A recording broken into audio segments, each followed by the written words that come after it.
Hi everyone, welcome to this webinar through Total Health Conferencing.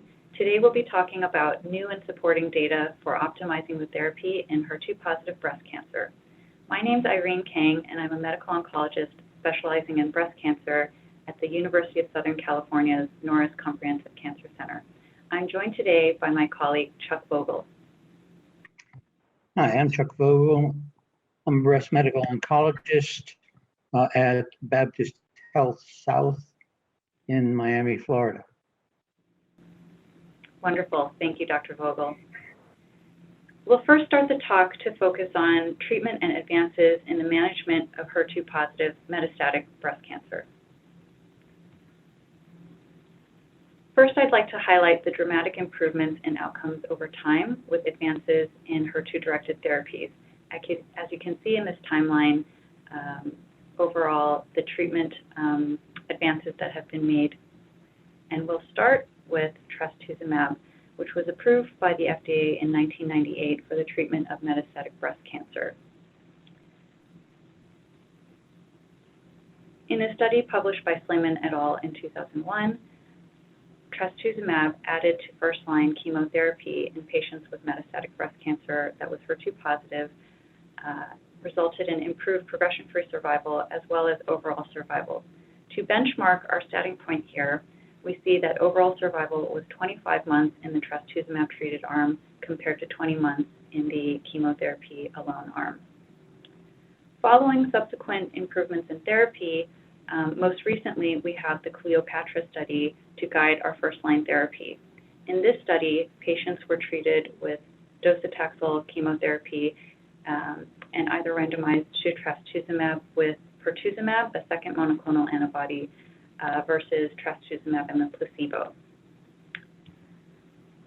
The CLEOPATRA regimen resulted in approximately a 6-month improvement in progression-free survival, and impressively, the overall survival analysis revealed the median overall survival at 57 months in the Pertuzumab-treated arm and 40 months in the placebo-treated arm. And landmark overall survival at 8 years is seen here. So we can see truly there's been an improvement in outcomes for metastatic breast cancer patients over time, and this timeline highlights specifically the advances in HER2-targeted therapy. When looking at the advances in our armamentarium now, we can divide them into different categories. First came the antibodies like Trastuzumab, followed by Pertuzumab. Also, small molecule inhibitors have been in development, starting with Lapatinib, and more recently with Tucatinib and Neratinib. Furthermore, we've seen improved results with antibody-drug conjugates like TDM1 and Trastuzumab deruxtecan, as well as a slew of others that are in development. And then, finally, other drugs that target the immune system, such as Margetuximab, will be reviewed today. However, despite these advances, there still remains a high unmet need for HER2-positive breast cancer. We see in historic studies of adjuvant Trastuzumab that breast cancer is the #1 cause of death in these patients with early-stage disease, and that for patients treated adjuvantly with Trastuzumab, 10-year disease-free survival ranges from 62 to 75%, highlighting both the risk of recurrence and death from recurrent disease in this population. One of the further improvements in outcomes came in the form of an antibody-drug conjugate, TDM1, which was studied in the EMILIA study and demonstrated improvements in progression-free survival as well as overall survival compared to its comparator arm, Lapatinib and Capecitabine. However, despite these improvements in the second line, we still see that patients eventually progress. One of the most frequent problems with progression is brain metastases. Breast cancer has the second highest incidence of brain metastasis among all cancers, and specifically for HER2-positive disease, brain metastases is reported as high as 50%, frequently being the first site of recurrence after treatment with Trastuzumab. We know also that brain metastases may go undetected. In a few retrospective studies, the rates of asymptomatic brain metastases were detected at between 15 and 36%.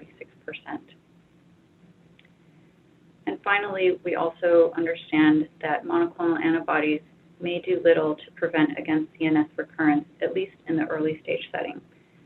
Even with improvements in the adjuvant setting with TDM1, such as studied in the Catherine trial, 5% of patients in either arm, Trastuzumab or TDM1, still experienced CNS recurrence as their first site of recurrence. So what can we do when we treat CNS disease in HER2-positive patients? The NCCN guidelines really address this population in their CNS guide with options for primarily a capecitabine chemotherapy backbone combined with a tyrosine kinase inhibitor such as Lapatinib, Neratinib, and most recently with the advent of the tucatinib-based regimen.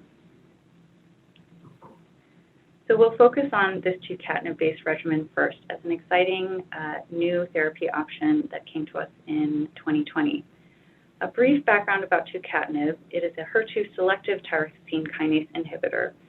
In biochemical assays, it seems to be preferentially selective for HER2 over EGFR.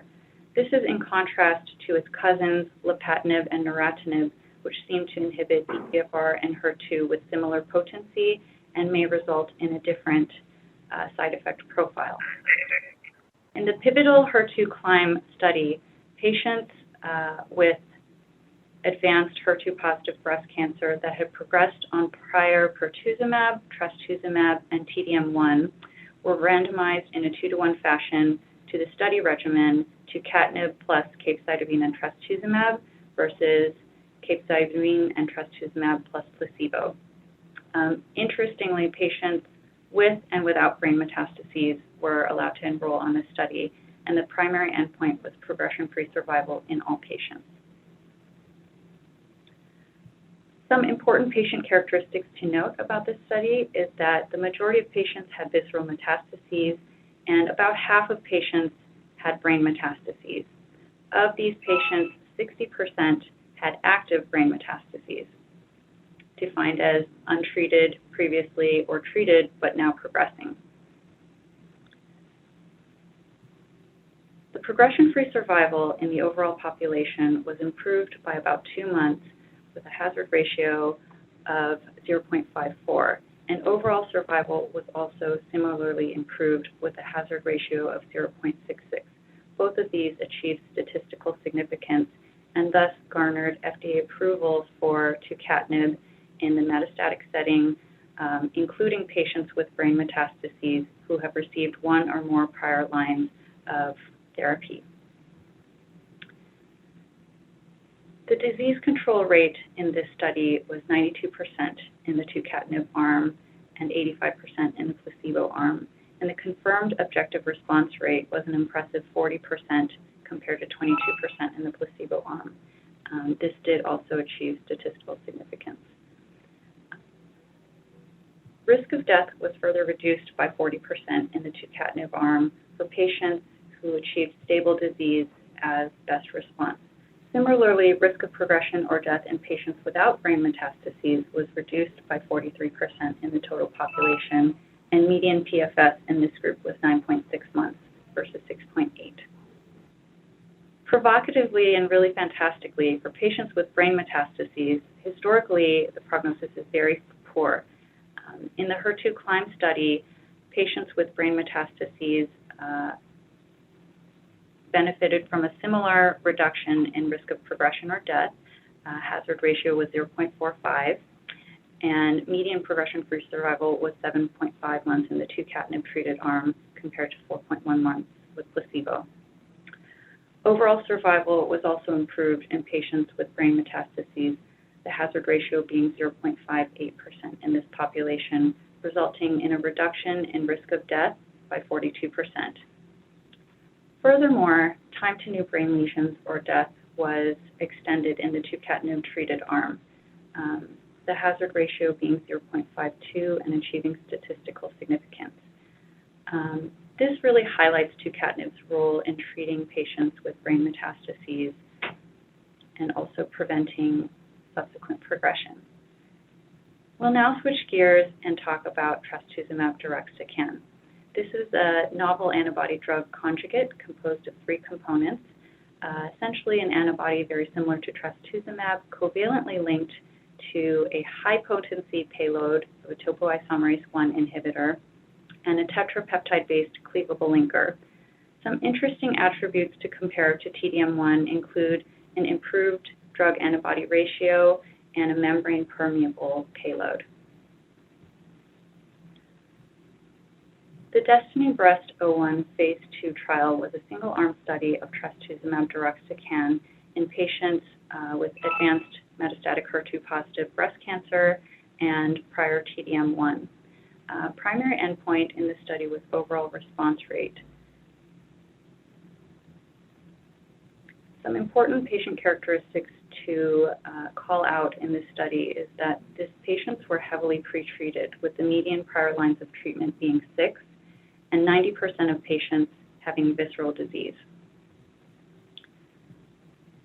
Progression-free survival was reported as 19.4 months, and overall survival in this population was in this study was 24.6 months, with a 12-month landmark overall survival of 85% and an 18-month landmark overall survival of 74%.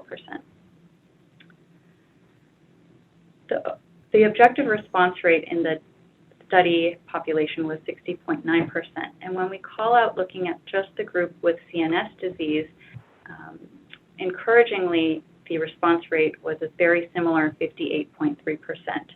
Similar other measures of disease response and duration of response were similar between the subgroup and the total population.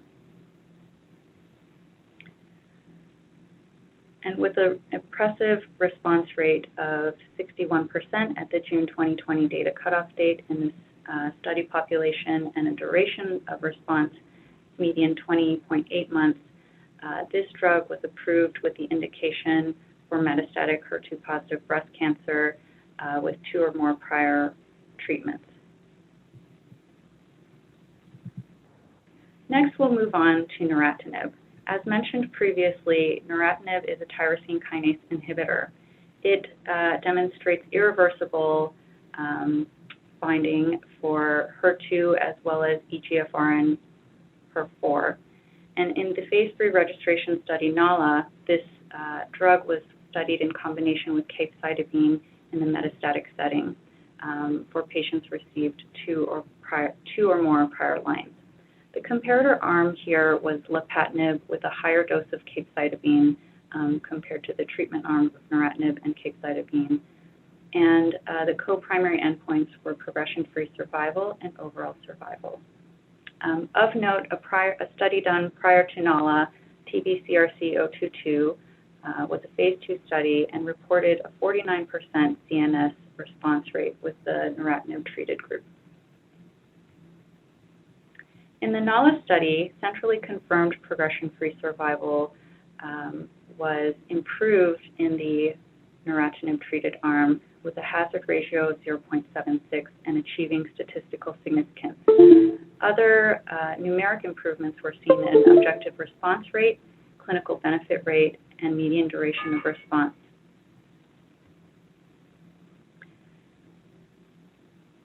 In a subgroup analysis of patients with CNS metastases at baseline, there was a statistically significant benefit in progression-free survival in this population, although no demonstrated benefit in overall survival. And further data presented at 2020's San Antonio Breast Cancer Symposium suggested a trend towards improvements in time to intervention for CNS disease, as well as CNS progression-free survival in the neratinib-treated arm. This kind of highlights neratinib as another option to treat patients with CNS disease. And as we shouldn't forget with neratinib, grade 3 diarrhea was reported at relatively high rates in the extended adjuvant setting with the ExteNet trial. However, the control trial, again in the early stage setting, demonstrated that prophylactic regimens, specifically a dose escalation strategy, can significantly improve the rates of grade 3 diarrhea.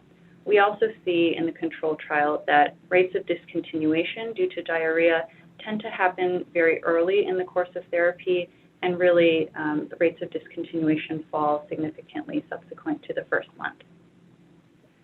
Next, we'll talk about Margetuximab, a fascinating monoclonal antibody similar to Trastuzumab, however, with the Fc portion engineered to increase binding affinity to the Fc receptor CD16A, which is an activating receptor, and decreased affinity to inhibitory Fc receptors. In the phase 3 SOPHIA study, advanced HER2 positive breast cancer patients were treated in the second line and beyond with investigator's choice of chemotherapy and a randomization to either receive Margetuximab or Trastuzumab. The primary endpoint in this study was progression-free survival with a sequential primary endpoint of overall survival. Interestingly, there was an exploratory analysis built in to examine the effect of CD16A genotypes on effect of Margetuximab receipt. Based on the SOPHIA study, Margetuximab did garner FDA approval in December of 2020, and we'll review the results together. So the benefit of Margetuximab clinically was modest at best. It showed a 0.9 month median progression-free survival benefit over Trastuzumab. However, this result was clinically significant, 5.8 months over 4.9. The study has yet to show an overall survival benefit, however, and final results of overall survival are anticipated in later 2021. As mentioned, the planned exploratory analysis by CD16A genotype was reported here, and the genotypes containing an F allele, FF or FB, have historically been reported to have less benefit to Trastuzumab because of poor binding affinity. However, with the Margetuximab in the SOPHIA study, the FF or FB containing genotypes were, the FF or FB genotypes were reported to have a 4.3 month improvement in overall survival, 23.7 versus 19.4 months, with a hazard ratio of 0.79. So despite the modest clinical benefit, I think SOPHIA gives us some provocative information on what can be done in terms of activating more immune responsiveness with monoclonal antibody engineering, and we look forward to further study. But to summarize, the NCCN guidelines incorporates all these recent advances in their guidelines for HER2 positive metastatic breast cancer. And to simplify it, this schematic shows that taxane and Trastuzumab Pertuzumab is the preferred regimen in the first line, followed by TDM1 in the second line. In the third or fourth line, tucatinib, Trastuzumab plus capecitabine, or Trastuzumab deruxtecan could be used, and following these two regimens would potentially be a role for Margetuximab or neratinib or lapatinib-based therapies, and potentially Trastuzumab with chemotherapy combinations. I would be remiss, however, not to mention the role of endocrine therapy in hormone receptor positive, HER2 positive disease. This has been studied in several different settings for metastatic breast cancer, however, most recently reported at the ASCO annual 2021 meeting from the Sun Yat-sen University Cancer Center. The investigators studied endocrine therapy plus Trastuzumab versus chemotherapy plus Trastuzumab in patients with hormone receptor positive, HER2 positive disease with a disease-free interval of at least 12 months. This was a non-inferiority study with a phase 3 design, and primary endpoints was progression-free survival. Progression-free survival was essentially no different between the chemotherapy and endocrine therapy arms, as was overall survival. However, in the subgroup analysis, it appeared that patients with the shorter disease-free interval of less than or equal to 24 months might have more benefit to chemotherapy. As expected, adverse events were less in the endocrine therapy treated group compared to chemotherapy. And so in summary, these data provide further support in using endocrine therapy with HER2 targeted therapy for hormone receptor positive, HER2 positive metastatic breast cancer. The investigators in this study did note that Pertuzumab was not available at the time of this study, and potentially patients with shorter disease-free interval might benefit more from chemotherapy. Other things to mention when treating HER2 positive breast cancer includes how do we determine who will benefit from HER2 targeted disease. I'd like to highlight the ASCO and CAP guidelines developed in 2018 to address the amount of discordance seen in HER2 testing and hopefully standardize and improve the quality of testing, diagnostic testing. Furthermore, we knew HER2 breast cancers are not all alike, and there is significant biologic heterogeneity that exists. For example, in clinically HER2 positive disease, we see that all 4 PAM50 molecular subtypes are represented. And further work may serve to select out biomarkers to determine which patients might benefit most from HER2 targeted therapies. Finally, looking forward to other opportunities ahead, we look forward to work with checkpoint inhibitors, though I didn't have time to discuss in this study based on the early signal in the Panacea trial. Also, multiple studies examining PI3 kinase inhibitors, CDK4/6 inhibitors, future work with Margetuximab and other antibody drug conjugates, and also tyrosine kinase inhibitors like Paratinib. And with that, I'll end this portion of the talk and hand it over to my colleague, Chuck Vogel. Thank you, Irene, for introducing the entire concept of anti-HER2 therapy. Makes my job easier. I'll be discussing adjuvant and neoadjuvant therapy for early stage HER2 positive breast cancer. Next slide.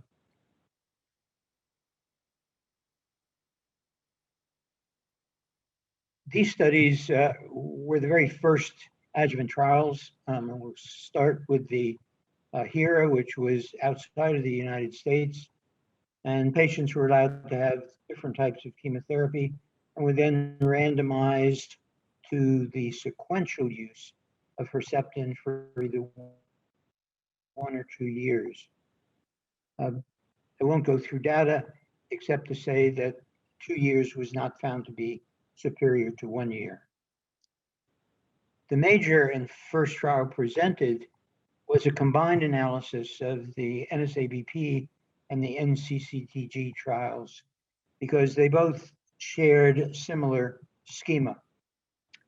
This was AC followed by Taxol with just a little difference in scheduling between the NSABP and the NCCTG. Those were then combined into a combined analysis, and we'll look at those data in a moment. The other major trial was the BCRG-006 trial, looking at AC followed by docetaxel instead of paclitaxel, and a very unique comparator arm also of Taxotere, carboplatin, and Herceptin. Both of the Herceptin-containing arms were superior to the patients who did not receive Herceptin in this particular trial. There was no statistically significant difference between AC followed by docetaxel and the TCH arm. Next slide, please. As an example of the results, we'll just take a look at the NSABP portion of the combined analysis. And here you can see that there is a very definite 11.5% benefit with the addition of Trastuzumab in terms of event-free survival. And there's also a significant benefit in terms of overall survival. Next slide. The NCCG also had another arm in their trial, and it really was similar to the HERA trial done outside of the US, looking at the sequential use versus concomitant use of Trastuzumab and paclitaxel. And you can see in the upper box that the arm with the combination was superior to the sequential arm, and even in the HERA trial, over time, the overall benefit for sequential Herceptin started to wane over the years. Slide. Another important study that occurred many years later was based on some initial observation by Soon Paik from the NSABP that seemed to imply that maybe patients who were not HER2 positive in the conventional way of looking at HER2 positivity might actually benefit from the addition of Trastuzumab. So a trial was launched for patients who were 1+ or 2+ positive by IHC, but FISH negative.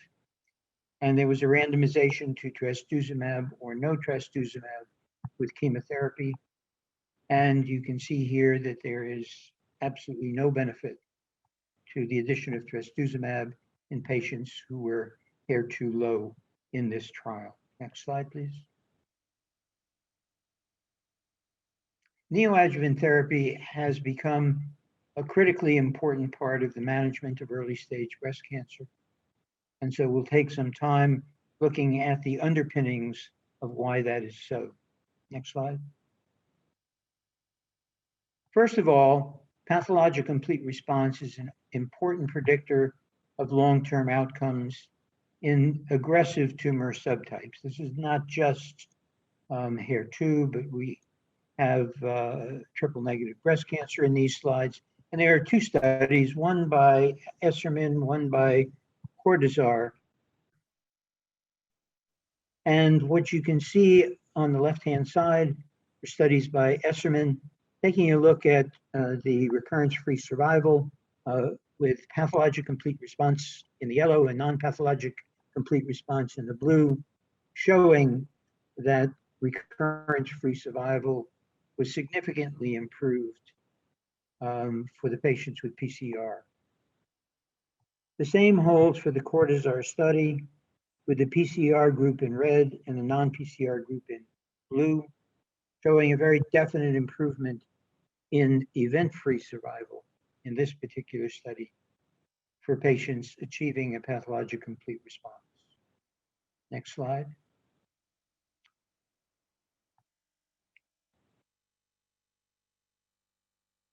The results of neoadjuvant trials, which we'll go through in a moment, led to the major recommendation with a very strong recommendation, basically saying that neoadjuvant systemic therapy should be offered to patients with high risk HER2 positive or triple negative breast cancer, in whom the finding of residual disease would guide recommendations related to adjuvant therapy. Next slide. This started with the NeoSPHERE trial presented by Luca Gianni back in 2012. This was a 4-arm trial taking a look at docetaxel plus Trastuzumab, docetaxel plus Trastuzumab and Pertuzumab, the dual targeted therapy alone, and finally docetaxel and Pertuzumab. If we look to the right-hand side of the slide, you'll see the pathologic complete response rates compared. And the most important takeaway is that the combination of docetaxel, Trastuzumab, and Pertuzumab was significantly superior to all other arms.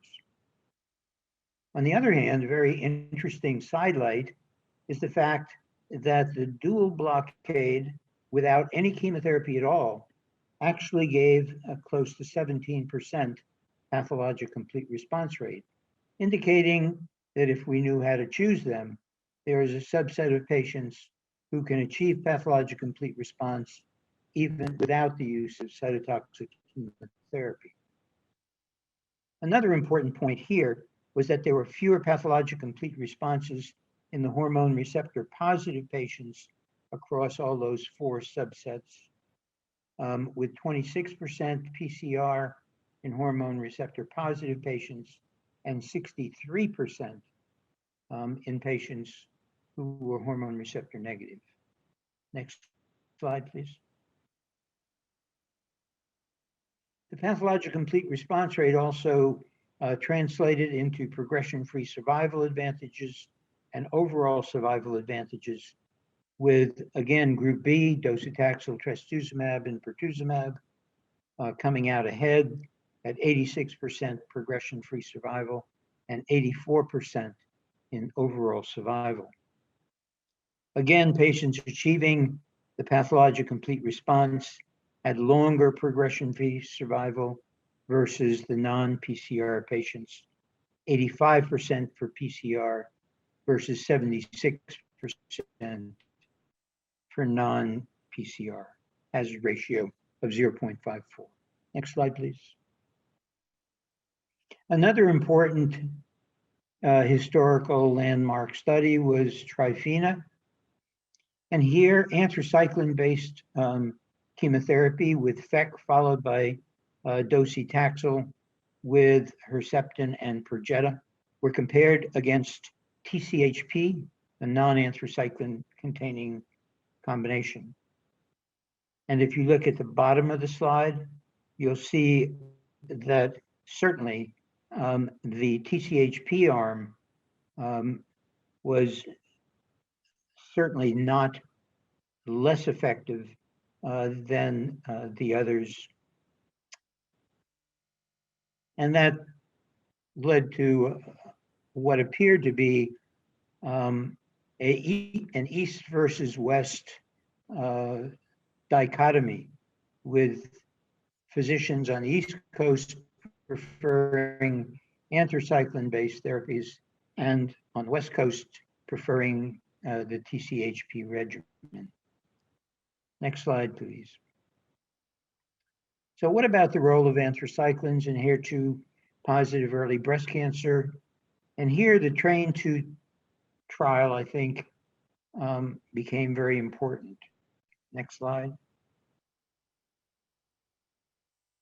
In TRAIN2, the question was whether an anthracycline group with FEC followed by carboplatin paclitaxel with Trastuzumab and Pertuzumab was superior to the non-anthracycline group of carbo and paclitaxel with Trastuzumab and Pertuzumab.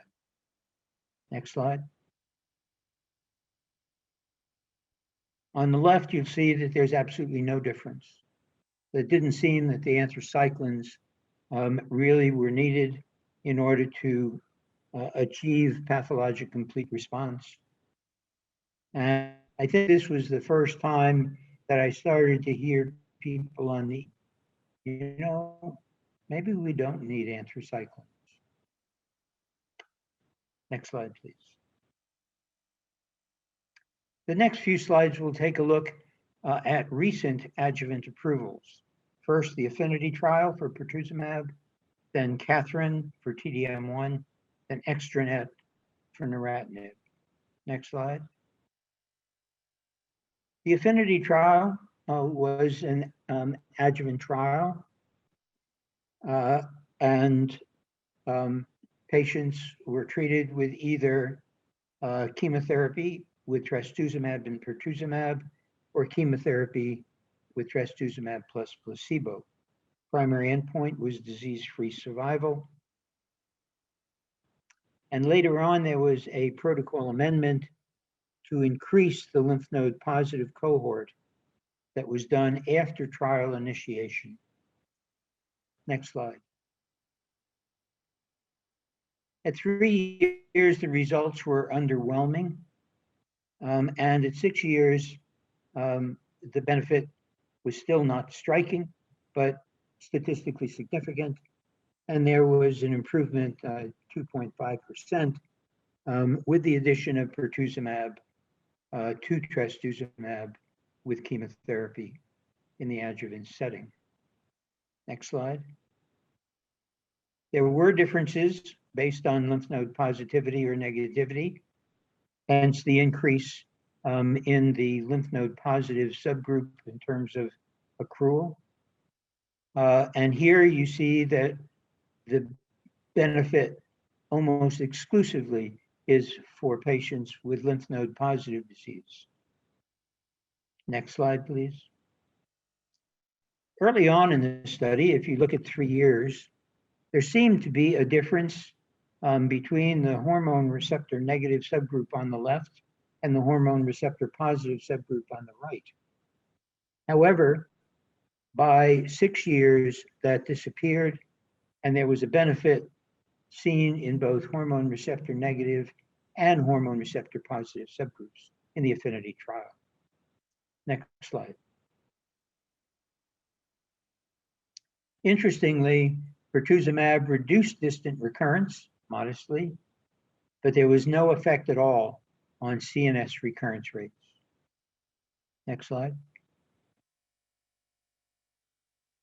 The Catherine trial was another landmark trial looking at TDM in residual disease. So this is for patients who had neoadjuvant trial and had residual invasive tumor in either the breast or the axillary nodes. Randomization was to Trastuzumab, which is what would ordinarily have been given out to a year after the neoadjuvant approach, versus TDM for 14 cycles. Next slide. The results were strikingly good in favor of TDM1 over Trastuzumab, showing an invasive disease-free survival difference of 88%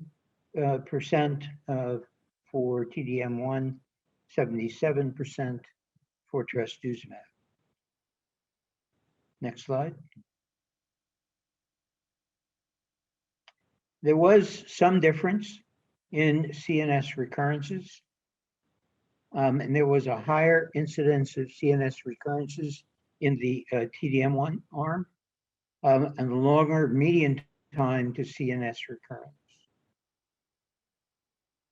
The role of HER2 TKIs will be discussed momentarily, and you saw really a lot on this issue in metastatic disease in Irene's talk.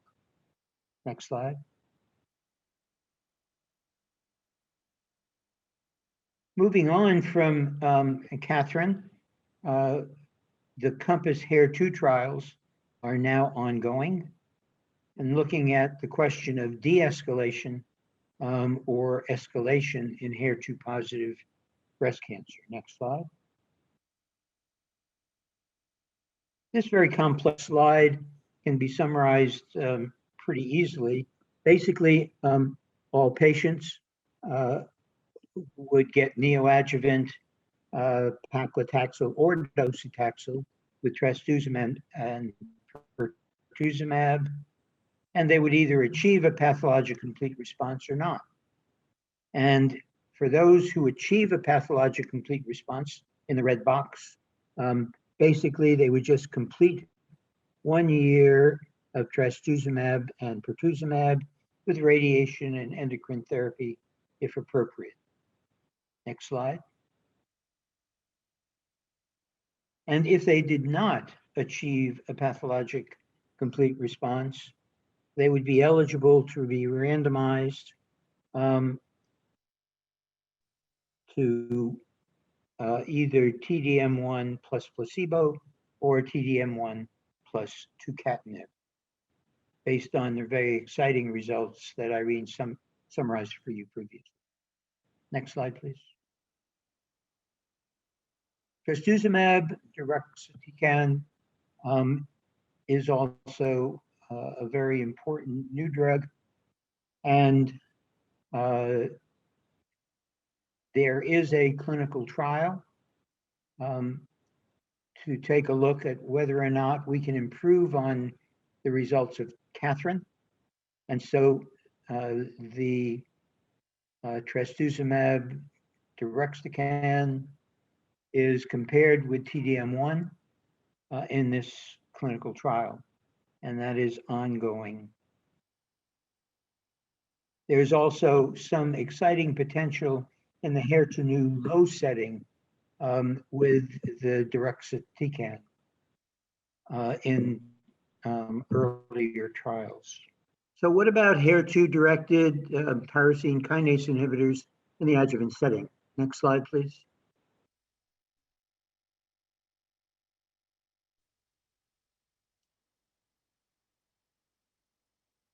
The ExtraNet trial looked at neratinib versus placebo in patients who had completed all of their adjuvant, neoadjuvant therapy and completed trastuzumab either a year or up to 2 years prior. Next slide. And this is the 5-year data for all patients, showing a very modest benefit for neratinib after trastuzumab. And we'll look at some subsets to see if we can identify patients who do a bit better. Next slide.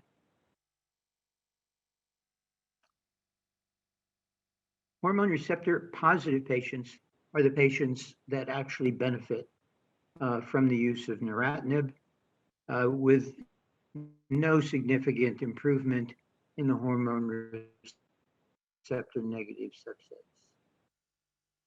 Next slide. If one breaks this down even further, and now we're looking at subsets of subsets, but we're looking at patients who initiated neratinib within 1 year of trastuzumab, and they had a non-pathologic complete response to neoadjuvant therapy. That amounted to 295 patients of the overall patient population. And the important takeaway here is the absolute 8-year overall survival benefit is 9.1%. So when you start out with 2 or 3% overall improvement, and you carve out the neratinib treated patients have a rather striking improvement. Next slide, please.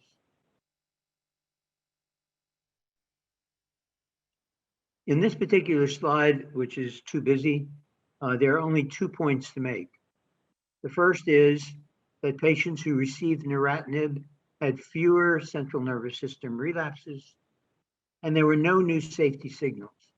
Diarrhea is the most common symptom, and Irene summarized the control trial that showed that if one uses a dose escalation scheme and liberal use of Imodium, that you can cut down on the rate of severe diarrhea significantly and make it a more rational type of an approach to using neratinib.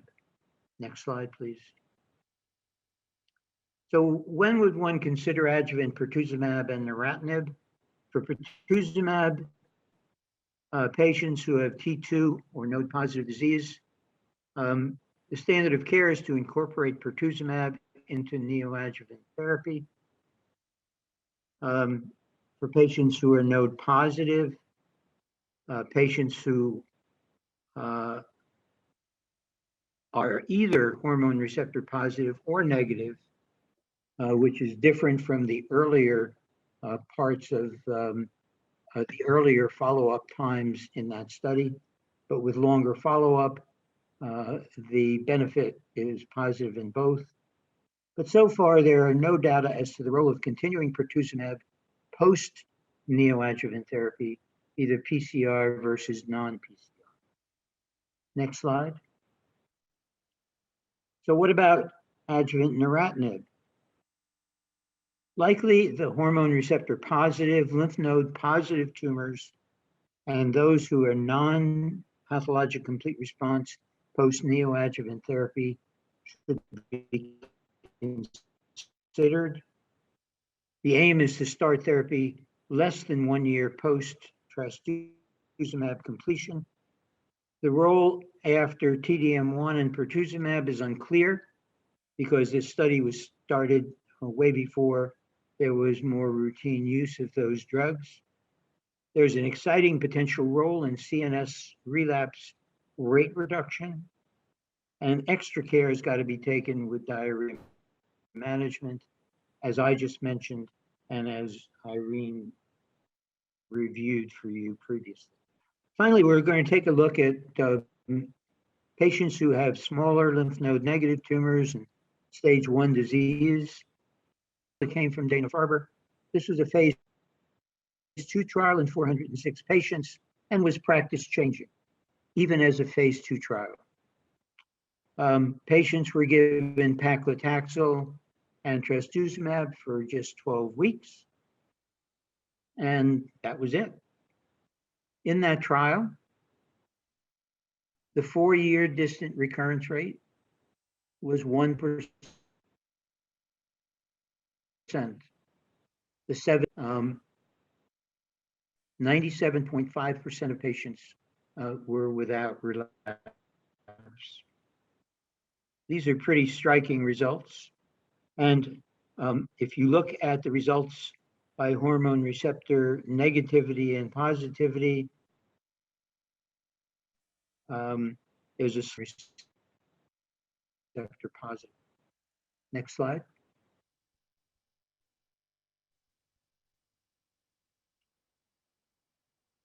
This was another phase 2 trial and took a look at the Dana-Farber regimen in the light blue, 114 patients, 2-to-1 randomization against TDM1. Next slide. The TDM efficacy rates appeared similar to the historical standard of care, paclitaxel plus trastuzumab in the APT trial. At 3 years, 97.7% of patients on TDM were free of disease, 93.2% on paclitaxel trastuzumab. However, the ATTEMPT trial was not powered to compare the efficacy between these two arms. But it is encouraging that we got such good results with TDM1. Next slide. And this is the ATTEMPT-2 trial, 500 patients. And in this trial, one is looking at the question of the APT regimen using subcutaneous trastuzumab versus TDM1 and reducing the number of cycles of intravenous TDM1 and then continuing on with subcutaneous trastuzumab. And the reason this was done was because in the former ATTEMPT trial, one might have thought that there would have been less toxicity with the TDM1 arm. However, there were as many discontinuations for toxicity with TDM1 as there were with paclitaxel and trastuzumab. And so they're trying to reduce the toxicity of the TDM1 by just giving 6 cycles instead of a total of 14 cycles and continuing on with subcutaneous trastuzumab. This study is ongoing. Next slide. And this is the last slide and really the major summary. If you start on the left, for patients who have small tumors, surgery should come first. And for patients who have T1A tumors, there's a risk-benefit ratio discussion that goes on. I actually polled a large group of my colleagues several years ago on T1A tumors. Half treated T1A tumors and half did not. And so if you can enter them into clinical trials, that would be a good thing.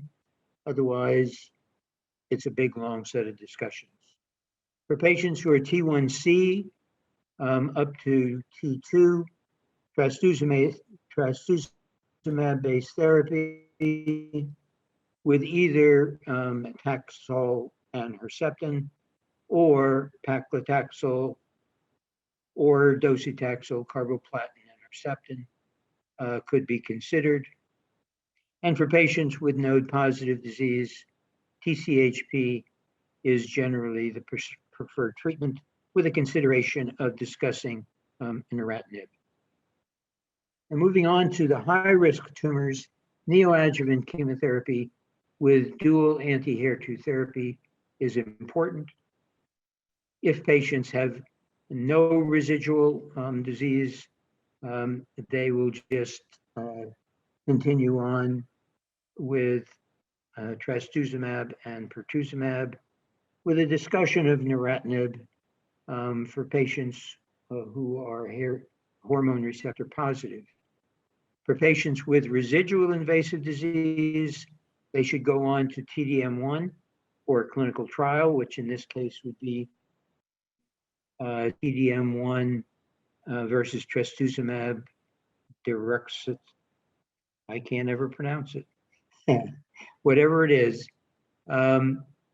deruxtecan, again with discussion of neratinib. So with this, I'd like to close, and I hope this has been helpful for you as a summary. Thank you.